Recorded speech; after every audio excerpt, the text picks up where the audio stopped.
Oh, gosh. Oh, boy. I regret to inform you that Nancy Pelosi's drunk again. He's just a vile creature. The worst thing on the face of the earth. But anyway. You think he's the worst thing on the face of the earth? I do, yeah. President Trump, the worst thing. It's the worst thing on the earth. You couldn't think of a single thing that might be worse.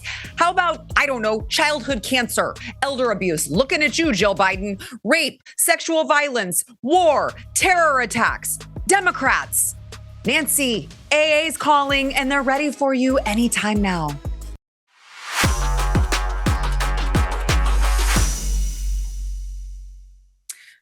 Welcome back to Sara Gonzales Unfiltered. We are coming to you live from the bunker. Well, actually not live, but you know what I mean. And it is election day. The big day is finally here. Tuesday, November 4th. People are heading to the polls. And I just would like to give one more final warning before it appears that New York City is slated to elect a Muslim communist as their mayor. I just wanted, if I could just give you one more, I don't know, like request to maybe reconsider. Maybe we should look at the warning signs about the dangers of importing a whole bunch of Muslims who, as it turns out, really don't believe in our rule of law or our Constitution, and allow them to change the fabric of our demographics, allow them to run for office, allow them to advocate policies that, of course, are antithetical to this country. If I could just give you one more warning here as the polls are closing. So I realize in most places this is going to fall on deaf ears because it is what it is. But if you would just indulge me for a moment. We're now learning new details about the terror attack that was thwarted last week in Dearborn, Michigan, which, you had Kash Patel, FBI Director Kash Patel, post on X about it. It was very strange because there were sources that told me that he preemptively posted this, but he did it. So he said this morning, the FBI thwarted a potential terrorist attack and arrested multiple subjects in Michigan who were allegedly plotting a violent attack over Halloween weekend. More details to come, thanks to the men and women of FBI and law enforcement everywhere standing guard 24/7 and crushing our mission to defend the homeland. So I kept waiting and waiting and waiting and waiting because what I saw very interestingly was the just announcement that there was a terror attack and the announcement that this was in Michigan, Dearborn, to be exact, but no details on what type of terror attack it was. And I was like, I don't know. It just seems weird that we're talking about a terror attack and you guys aren't just saying like this was ISIS or, somehow related to what we all know that it was related to. And he's not tweeted anything else about it. He's just like retweeting a bunch of Fox News tweets, which is strange. He's not actually posting anything from him, just Fox News updates about it. And one of those was, let me just show you, suspects in foiled Halloween terror plot pictured practicing at Michigan gun range. According to the FBI recovered stockpile of weapons from suspects who allegedly planned Detroit area Halloween terror attack. Now, they say the suspects were Mohamed Ali and Majid Mahmoud. As it turns out, they do have the Star Wars names. We know what this was about. They were accused of plotting to launch oh my gosh, you guys are being shocked to hear, an ISIS terror-inspired mass shooting that they were codenaming Pumpkin. So whenever they were talking in their text messages about it, they referred to this mass shooting that they wanted to do as Pumpkin. This is according to court documents.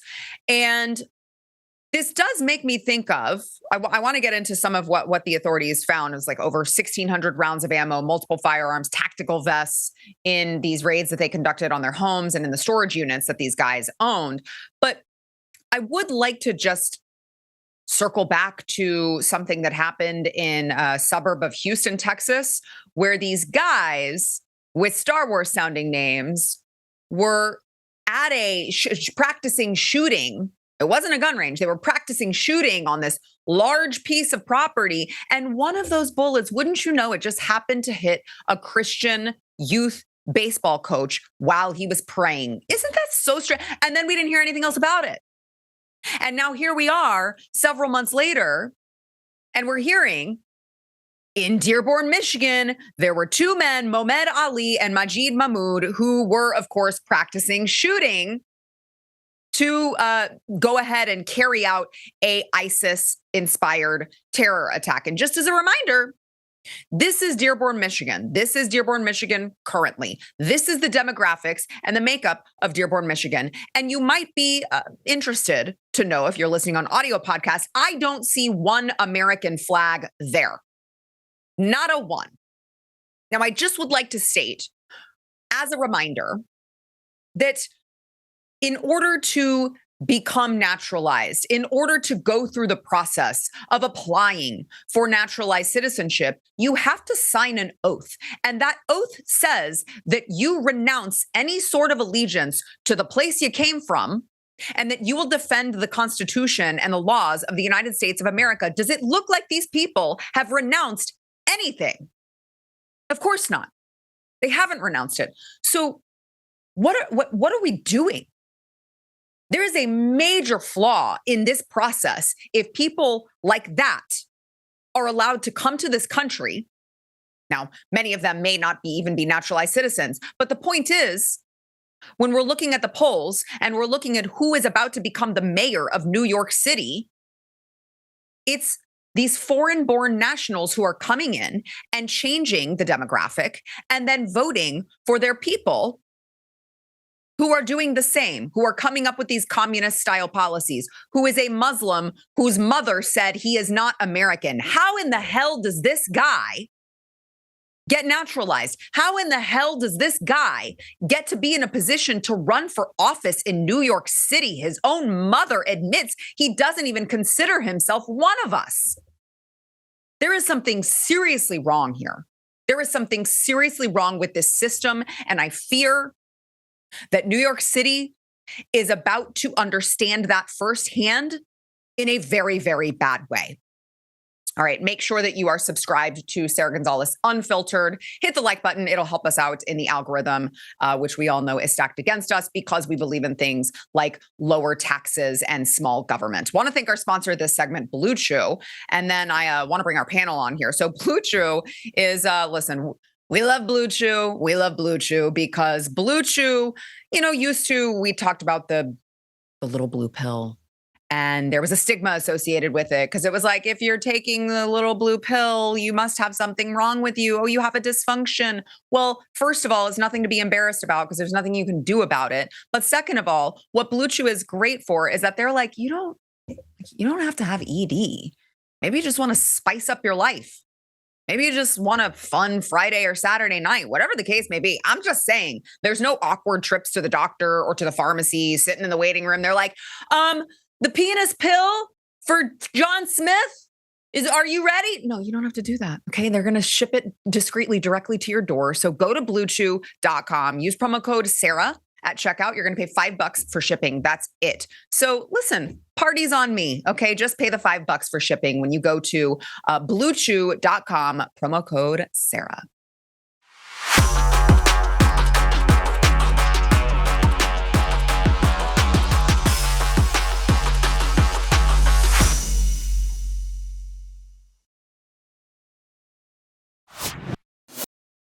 Joining me now to discuss all things Election Day, we have, I think it's his first time on the show since we've rebranded, Sean Spicer, host of The Sean Spicer Show and co-host of The Morning Meeting, along with Matthew Marsden, Blaze TV contributor and actor and producer extraordinaire.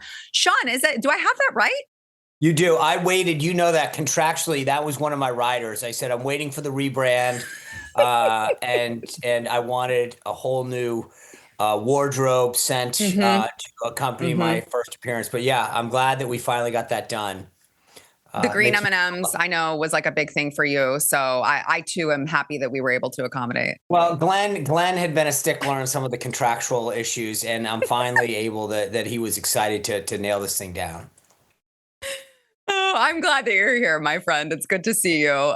Matt, it's good that you're here as well, but I see you all the time. So I'm less excited to see you. You're like, whatever. That guy, always around. So I want to talk about all of the, all these elections, generally speaking. I know the biggest one that everyone's talking about is Mamdani, a potential Muslim commie, winning New York City's mayor. You forgot terrorist loving. Yeah, well, right. Sorry. You're right. And that seems like an important detail to continue noting to people is, he's palling around with just people who were co-conspirators of the World Trade Center bombing. His mom says he's not American. There's just a lot of strange things that should be a little alarming to New Yorkers. I continue watching these man on the street videos. I know that a YouTuber by the name of Nick Shirley has put some out. I'm sure many others have as well. And they're interviewing these New Yorkers, going around asking them who they're voting for and why. And it is alarming how dumb some of these people are. They're like, oh yeah, I like that Mamdani guy. Well, why? What policies? I don't know. He's just going to try something new. No, as it turns out, he's not going to try something new. Communism is not new. And we know how it ends every single time because it always ends the same way. And it's never good, guys.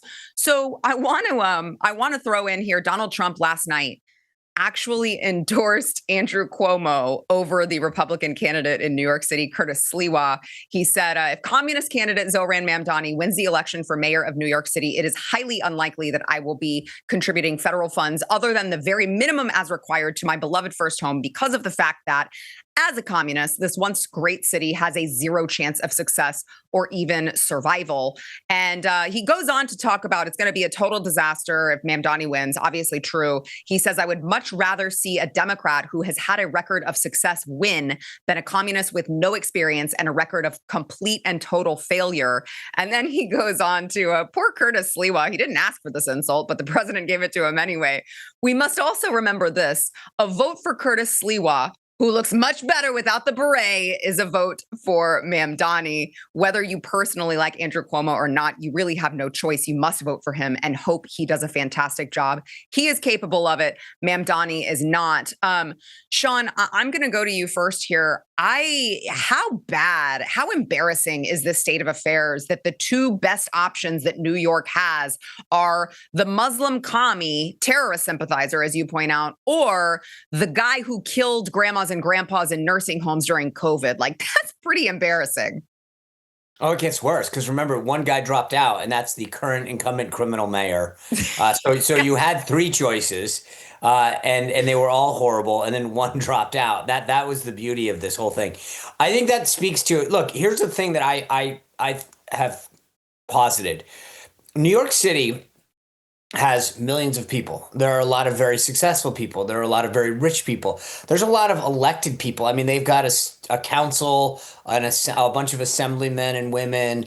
And they've got like a million different positions that you can get elected to and commissions that you can get on.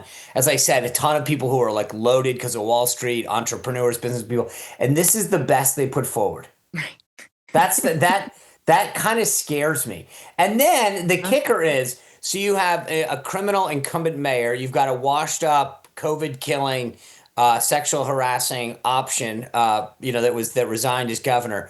And they picked the guy who says, yeah, I hang around with communists and terrorists. Like, what is going on? And the thing that's horrible to me, Sarah, is that, to your point about these man on the street interviews, is people are like, oh, but I just like the video he did on like expensive falafel.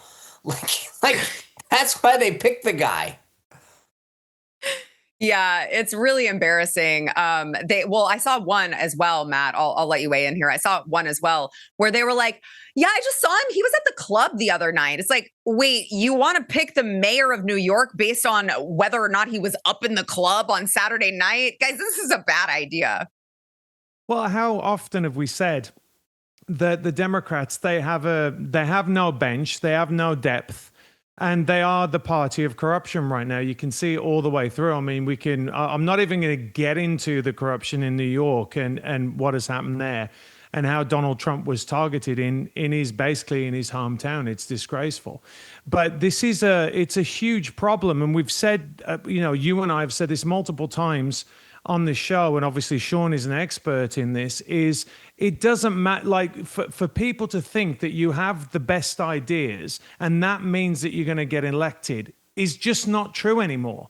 you're not talking to an educated bunch of people anymore, unfortunately. And I mean, the people that watch this show, the people that watch Sean's show, the people that are really engaged, they get it. But the Democrats actually know how to get out and get onto social media. And this is what they're doing. I mean, if you go back even like 10 years and you would have had a candidate going out to a club, that would have been the end of the candidacy. They'd have been like, this is not a serious person. You know, you want the person to turn up wearing a suit, dress respectfully. You know, Sean, I mean, you've been in this for a long time. That's what you'd advise them to do. And now it's like, no, go and eat a falafel, go out to a club, Instagram. And that's why you get these, we're literally getting, and it's not like supposed, he's a communist. He is a communist. And that's coming to the financial powerhouse of the world. It's insane. And by the way, everyone's going to leave. Anyone with any finance is going to be out. Yeah. You know, there's a silver lining in this. First of all, remember, AOC led the way in New York. I mean, to Matt's point, like, you know, they elected a bartender and threw out Joe Crowley. Say what you will about Joe Crowley. He's a good, decent man. He might have been, but he's a decent Democrat. He was a smart guy. I worked with him on some trade issues back in the day. He was very willing to listen to arguments, smart on the business issues. He actually, I think, represented that area very well. And they were like, no. We want an unexperienced bartender. So I get it. She blazed the way. But here's why I'm actually my silver lining in this. And maybe this is just because I'm a half full glass kind of guy. Bernie Sanders and AOC and Ilhan Omar and all these other nut jobs, it's all theoretical in a legislative body. Like, you know, you're not going to get your way. You can say crazy whack job stuff. And you know that even if you were theoretically like the Speaker of the House, you don't get your way entirely. But when you are the executive, you have no excuse.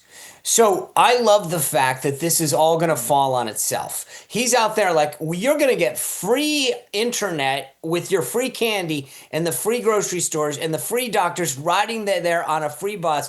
And then you will get a free girlfriend and the free girlfriend will take you to a free dinner. I mean, like, it's not going to work, right? Even Saturday Night Live mocked it this weekend. And so the reason I like this is that you can't obscure it anymore. It's out there for everybody to see. Every Democrat's going to have to own it, and we're going to watch it completely fall on its face because he can't deliver on it, one, and two, the policies themselves are unbelievably flawed. So when that experiment fails, which unfortunately the people of New York are going to have to go through for 4 years, that will expose the fissures in this nut job thinking that is now pervasive among young people, which is, oh my gosh, this sounds so cool. This guy went to a club. He showed up at the Knicks game, greeted people at the marathon, and he's promising free everything. At some point, I want people at the younger level to understand that this is literally like a Ponzi scheme meets an infomercial at once. Yeah, I mean, and I think that is the problem with our education system is that they are, of course, churning these little commies out and making them think that this is a great idea. And Matt, this is why, well, there are many reasons why, but that's part of the reason that you have these young New Yorkers who are like, oh, well, things are really expensive. By the way, it was very funny. One of the Man on the Street videos that I was watching, this girl was carrying like very fancy matcha tea. And she's like, everything's just really expensive and nobody can afford anything. And he's like, oh, you have a matcha. How much did that cost? She's like, $10.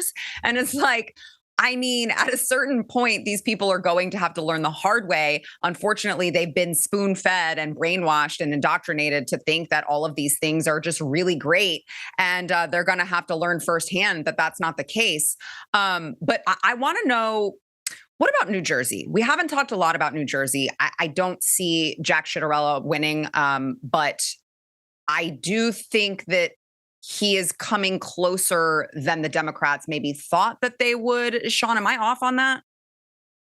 Look, I think the Ciattarella campaign has put together a very strong effort.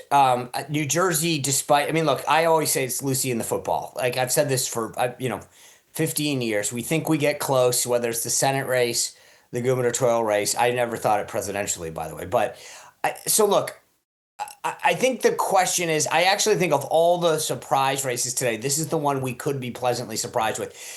Mikey Sherrill is a very flawed candidate. She hasn't been able to answer questions about her income because a lot of people wake up, Sarah. I don't know if you know this because the matcha, maybe the same people who buy $10 matchas don't know that they made $7 million in stock trades. I just sometimes that happens. I wake up, I'm like, where'd the $7 million come from? I don't know. And when Marquis Sherrill got asked on Charlemagne the God, you made $7 million in stock trades. She said, I don't know. I'll have to check that. Honestly, I'm so cheap. If I lose $7, I'm like going under the couch, checking the car. I'm like, hey, I had $7. It was 2 1s and a 5. Like, I don't understand how somebody doesn't know where 7 million came from. And then you've got the Naval Academy cheating scandal. She's been on her heels. Citarelli's done very well in northern New Jersey, in particular with groups that have traditionally voted for Democrats. So, one, I think that if a lot of the Hispanic groups that came over to Trump do turn out today and don't for her, and some of these big groups that came out for him, he got a tremendous amount of the Jewish community in northern New Jersey to endorse him in a historic fashion. I think he actually can pull this thing out. I think of all the races tonight, if something were to wake up and surprise me in the morning, that would be it. Okay. Well, I'm your lips to God's ears, I hope, because I would like one of these Republican surprises here. Matt, we've got another big vote that we were watching, the gerrymandering vote in California. I'm going to go to you first because obviously you are a California refugee. What, Sean? That's I'll let Matt weigh in here, but that went bye-bye. I mean, this is an example of Republicans, doing what they're not supposed to do to the bad. Yeah, because Gavin Newsom is trying to counteract they're like, remember here in Texas when they were like, hey, maybe we should redraw the maps. And they were like, if you do that, Gavin Newsom and JB Pritzker, sorry, I just always happen to get that wrong. If you do that, you better not do that or we are going to actually do it more than we already have. Well, now they're saying that if it passes, this could add 5 Democrat seats in California, which, as it turns out, they already have 43 of the 52 seats that are there in the state, which seems to be a problem in and of itself. But Matt, they're like, if you guys do that, we're gonna do it harder over there in California. Yeah, all you've got to do is look back at where Adam Schiff, his former congressional seat, was, and it's the weirdest shape ever. Because I can remember looking at the map and going, because I came here, I never knew anything about gerrymandering when I first came to the United States, and I'm like, what is going on there? And of course, it is what it is, right? But look, Sarah, there's a deeper problem than this. California is a disaster. Let's not forget the Altadena fire, which many of my friends lost their houses in, the Pacific Palisades fire, where many people lost hundreds of millions of dollars. And they're still voting for Democrats. I don't understand it. And it's the same thing when you look at New York. What you've got, and Sean alluded to this, about be careful what you wish for. Everything's okay in theory. And then when it really happens, I do feel a lot of the time that they go, you're just crazy. Bernie Sanders, because he knows he's never, ever going to get in control. And then they do, and they're like, we know that none of this works, right? It's all bark. And then when they actually get in, it's a complete disaster.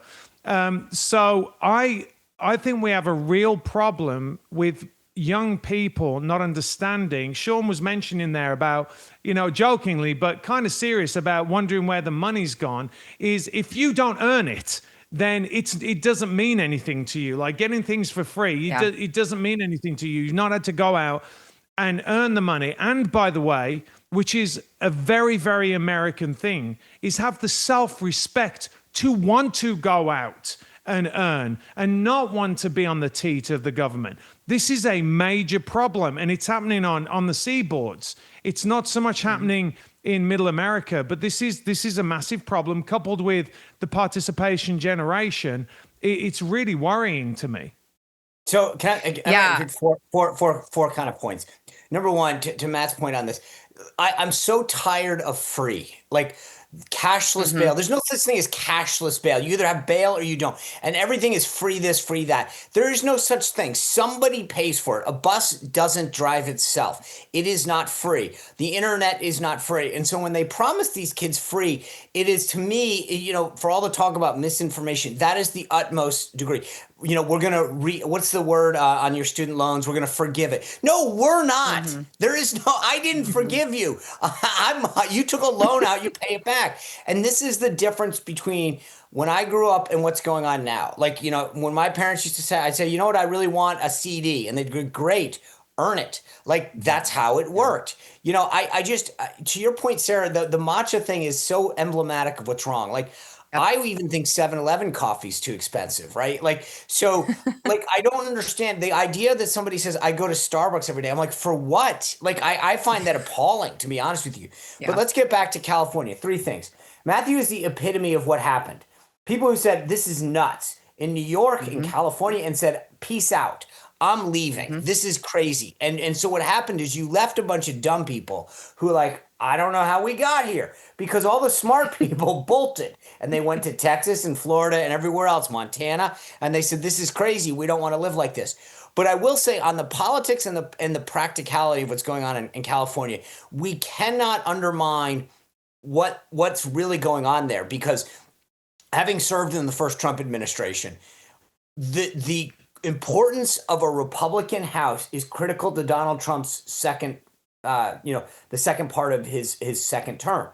Without that House, you are having impeachments, investigations, all sorts of subpoenas every day. So when California did what it did, it shored up not only those 5 seats, but probably 4 additional swing seats. What Gavin Newsom did, as much as we can make fun of him, etc., actually politically was really smart. They took 5 plus probably another 3 to 4 seats off the map. And that was really important. And now we have to go to Indiana, Florida, Ohio to make sure that Republicans can net enough seats to really help maintain a majority there. So I get that they might have been, they also misrepresented it. Texas was forced to do it because of a Department of Justice ruling on redistricting and maintaining accordance with the Voting Rights Act. California did it purely politically, and no one in the media will tell you the difference. Texas had no choice.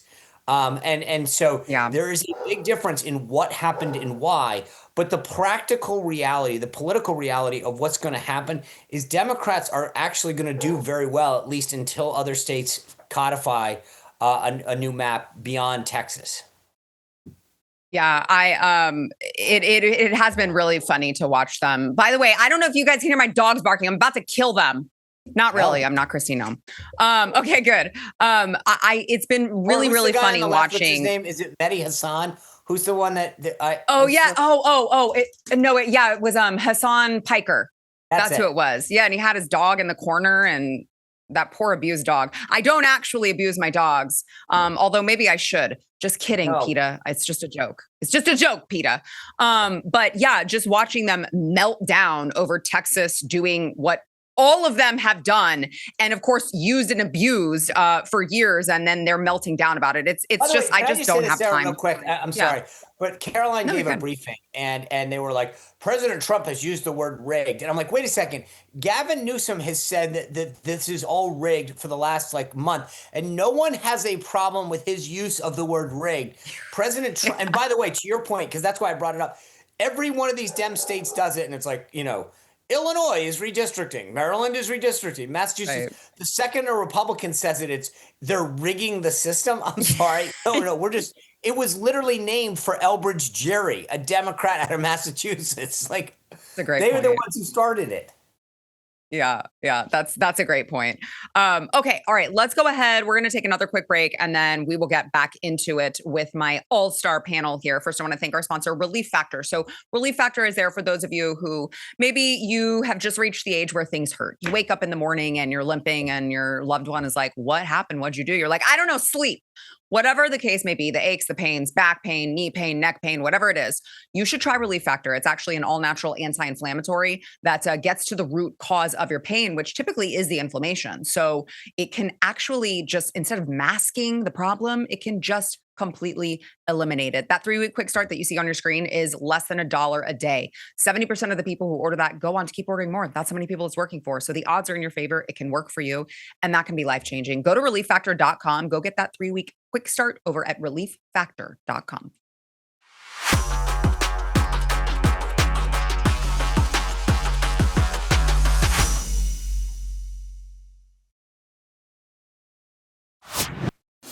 So the left has continues to not learn the lessons that they should be learning from all of their rhetoric. And on display was Nancy Pelosi, who sat down for an interview with CNN. And it's just so incredible to me to watch how badly Donald Trump has broken them to such a great extent. And I think it's so representative of the entire Democrat Party to hear Nancy Pelosi say this. He's just a vile creature. The worst thing on the face of the earth. But anyway. You think he's the worst thing on the face of the earth? I do, yeah. I do. Because he's the president of the United States and he does not honor the Constitution of the United States. Mm-hmm. He's just the worst thing on earth. He's worse than everything. He's worse than cancer. He's worse than death. He's worse than, like, really, Nancy, you couldn't think of one single solitary thing that's worse than a president who believes in things like freedom and liberty and, smaller government and lower taxes. That's really the worst thing in the world to you. I mean, these people are so incredible in their myopic thinking. I really wonder how they're going to cope when Donald Trump is out of politics. Now, as it turns out, Nancy Pelosi herself is like 250 years old. So maybe we won't know because she's not seeking re-election. Maybe she will be out of the picture, but there are so many more of them that it's like, what are you going to do when Donald Trump is not the big bad boogeyman anymore? I assume they're just going to translate that to a President J.D. Vance the same way that they did when Ron DeSantis was running. And they were like, well, what if Ron DeSantis is even worse than President Trump? But Sean, it has been really fascinating watching them use these terms and talk about Donald Trump as if he is just this terrible person. Where are they going to channel that to once he's gone? Well, so the interesting thing about the clip that you just played is that Elix Michelson, the reporter there that's asking the question, says, "What do you mean?" And she gives two examples. One, she says the court is doing whatever he wants; he's blowing it up. And then she says, and he has gotten rid of the House of Representatives. So let's take those both in order, because that's how she justifies him being the worst person on earth. The first is, I'm sorry, because the court rules in your favor, which when they had court rulings on abortion and everything else, that apparently was okay. But if the court doesn't rule in the direction they want, then he's doing something, right? The court, she said he's not following the Constitution. What, I mean, again, and this is where the media is just so lame. Like, what does that mean? Like, he's actually followed every court ruling. Just because you challenge something, which is what we're supposed to do in America, that you don't like it. And then secondly, she says he got rid of the House of Representatives. Okay, well, A, that's demonstrably false. But B, do you remember her reputation when she was Speaker? She ruled with an iron fist. She ensured that, so let me get this straight. When she runs the House and everybody falls into line with her, and let's be clear, I was there as a staffer. She would literally, she ran every aspect. There wasn't an intern that was hired in the cloakroom that she didn't approve of.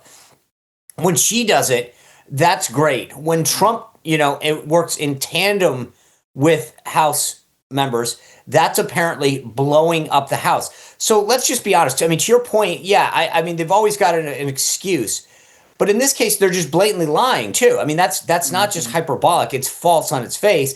And it's interesting that, again, she doesn't want to acknowledge her own, how she ran the place. Right. Yeah, that's a great point. Matt, what are your thoughts?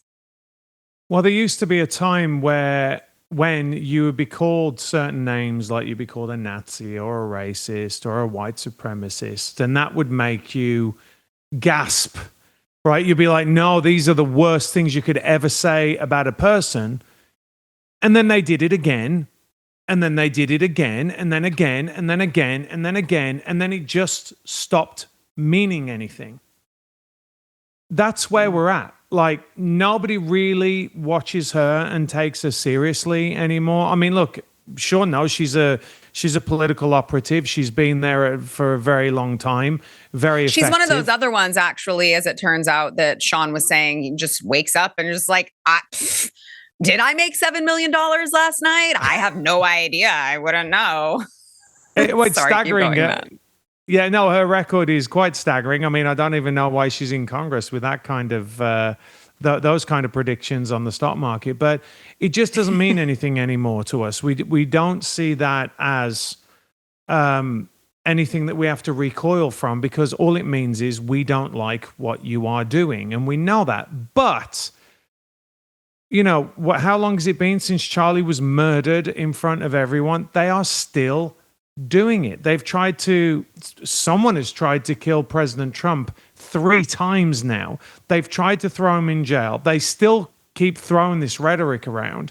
And unfortunately, we have a bunch of lunatics out there that are willing to take those words and act on them. And it's incredibly irresponsible. It's actually very un-American to do that. I mean, you can have a disagreement with someone, but this constant so is he worse than what's the drug kingpin's name?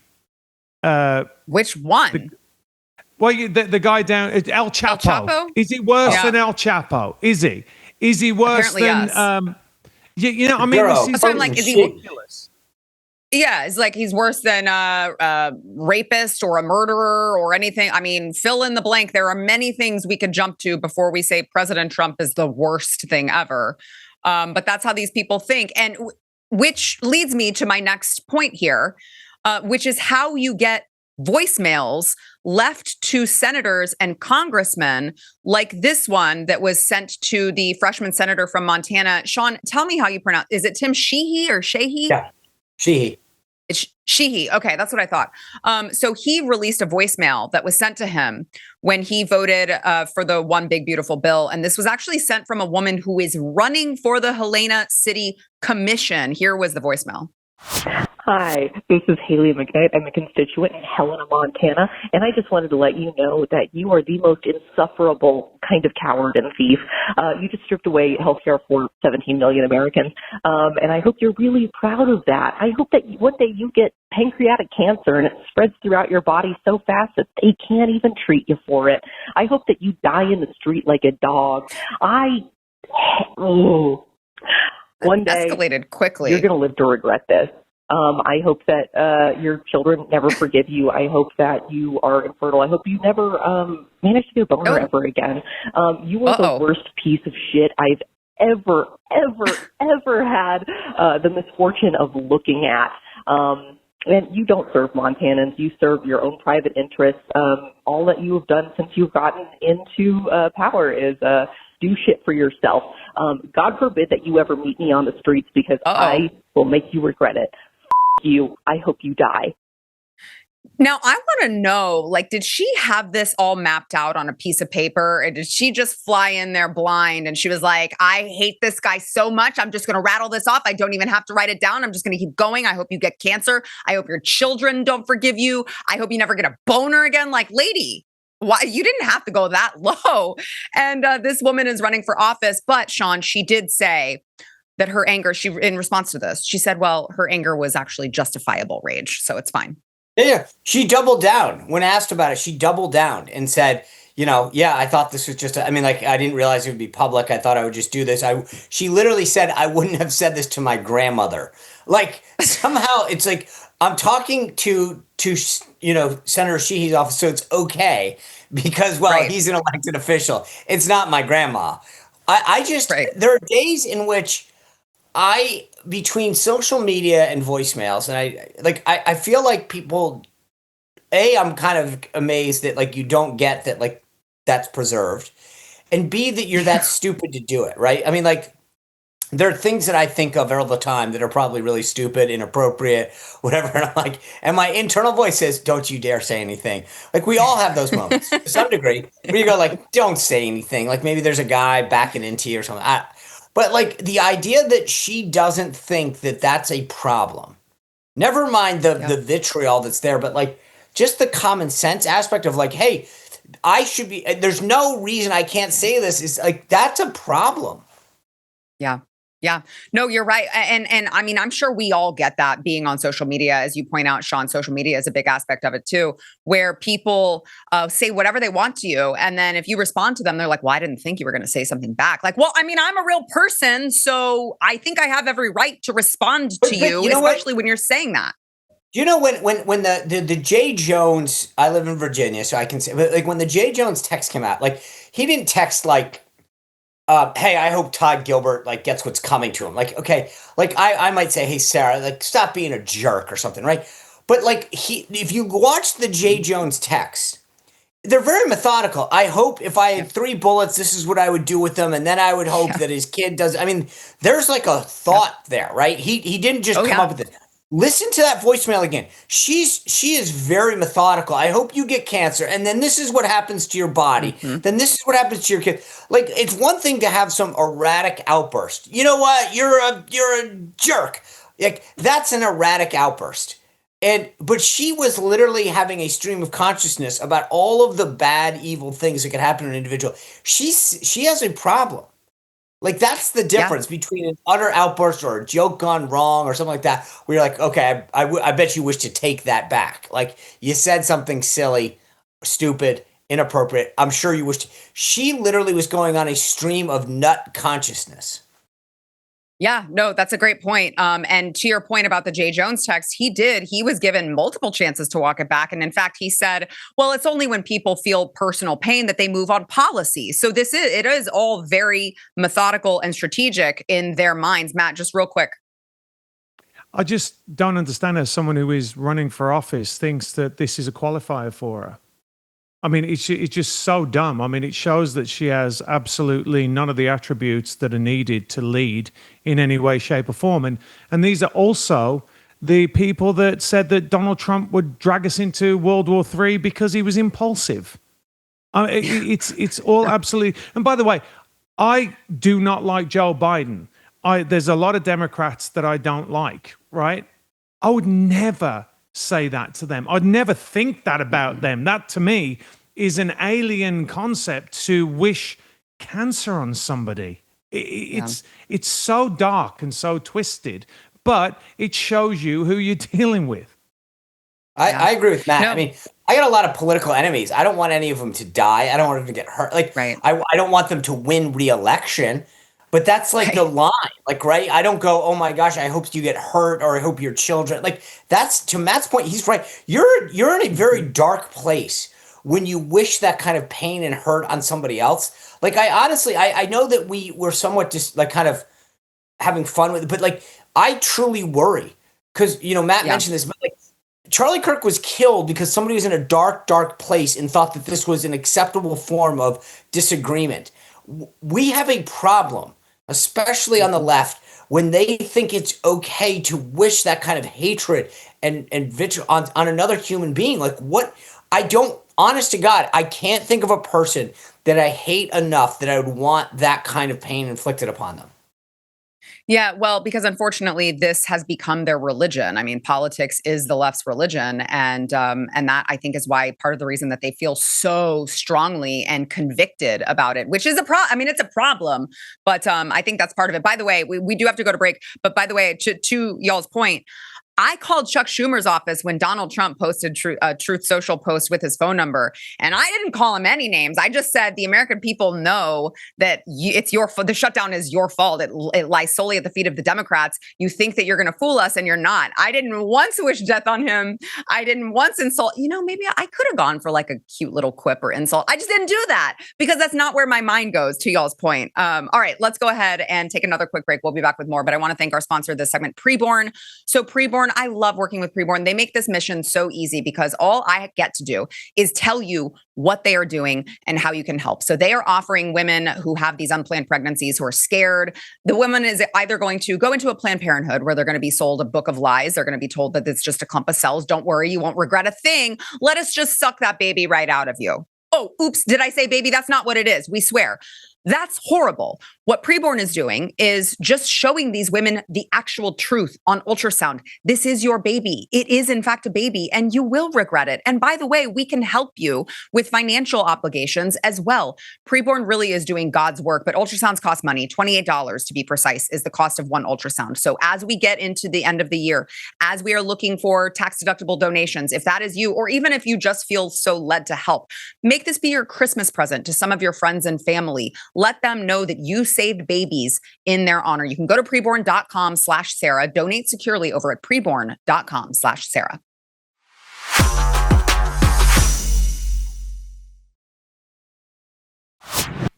Sometimes Democrats say things and, well, just like the last segment there, you're like, I can't believe that you did not have the self-awareness required to like not say these things. Michelle Obama, Big Mike, was doing an interview as she's trying to sell some books. And I could not believe the lack of self-awareness in what she had to say. You said we were all too aware that as a first black couple, we couldn't afford any missteps. Yeah. And you also say, as a black woman, I was under a particularly white hot glare. Did you feel that? For sure. You can't afford to get anything wrong because you didn't get at least until the country came to know us, we didn't get the grace that I think some other families have gotten. So not only is she completely discounting the fact that her husband was elected by white America as well, she also wants to tell us that they didn't get grace. Michelle Obama didn't get grace. I mean, you were blacklisted if you didn't comment on how toned her arms were. They're like, oh my God, Michelle Obama has the prettiest arms in the world and you're a hate monger if you don't agree with us. I mean, cover after cover after cover. And she wants to say that First Lady bears her arms and a nation is awestruck. Just look at her arms. You look a little manly if you're asking me. Anywho, it's just incredible to me that this woman is still complaining as she sits up on Martha's Vineyard in her estate. She's still complaining about how poorly she was treated as First Lady, Sean. I know. Well, it's a shame. But I look, it's ridiculous. It's never enough. I'm so tired of hearing all these folks on the left whine and complain. The media is in their pocket, big tech is in their pocket, academia is in their pocket, Hollywood's in their pocket, corporate America's in their pocket, and yet it's all about what else we don't get. Listen, you want to step in the shoes of a conservative that gets canceled, debanked, censored, well, come on over any day of the week. These guys just have no clue what the other side of the world lives like. Yeah, you're right. You're right. Well, and to Sean's point, Matt, let's look at how Melania Trump has been treated. Let's look. I mean, we have a literal supermodel in the White House, and all they do is bash her for anything they can think of. Yeah, I mean, she is utterly beautiful. She's probably the most beautiful first lady we've ever had. And 100%. What happened to the grace to her and to Donald Trump, actually? Like there was, from day one, they were not given any kind of grace to do something good, which, look, I'm an American. I love this country. I want every president, if they are loving America, to succeed. That's what I want. You give them a little bit of time. Say, okay, well, let's see what they can do. Trump never got that. Melania never got that. Hold on. He got a Peace Prize, the Nobel Peace Prize, for what he might do. He wasn't, I mean, they got awards for like existing and breathing, and they want to complain about what they didn't get. That's just, the context matters here. I know. It's so funny. Guys, it's been a blast. I appreciate you both.